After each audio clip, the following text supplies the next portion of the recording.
अस्सलामुअलैकुम दोस्तों आज रिव्यू कंदासीं जेके ईद ते जेके ॿ जेके आया सोप सीरियल जेको हिकिड़ो अजीब घर ऐं ॿियो जेको सोप सीरियल हुयो उहो बकरो स्टेशन ते जेको अजीब घर उहो ज़फ़र जिस्कानी जे जेके डायरेक्शन में जो दोस्तो थियो इहो ड्रामो जेको ज़फ़र जिस्कानी डायरेक्शन में थियो ऐं बकरो स्टेशन ते जेको आहे इहो फरज़न मलिक खजूदी डायरेक्शन में थियो। दोस्तो तव्हां पाण फ़ैसिलो कयो त ॿिन्हिनि मां ड्रामो कहिड़ो भलो। दोस्तो ड्रामो मूंखे जेको आहे सो अजीब घर मज़ो न, पर जेकी हुन अजीब घर जी वॉइस क्वालिटी ऐं कैमरा क्वालिटी सफ़ा लो हुई दोस्तो। जिते पहिरीं सीन में ज़फ़र जिस्कानी ॻाल्हाईंदो आहे त हुन में सफ़ा माना एतिरो दम न आयो हूंदो आवाज़ में दोस्तो हुतां माना।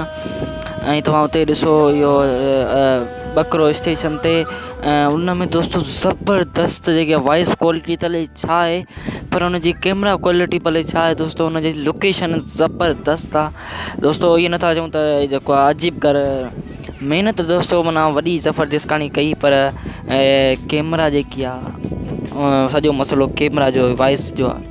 बाक़ी दोस्तो हुननि ॿिन्हिनि वरी महिनत कई आहे जेको आहे सो डायरेक्शन में ज़फ़र जिस्कानी तमामु घणी सुठी महिनत कई आहे ऐं फरज़न मलिक कुझु सुठी महिनत कई आहे।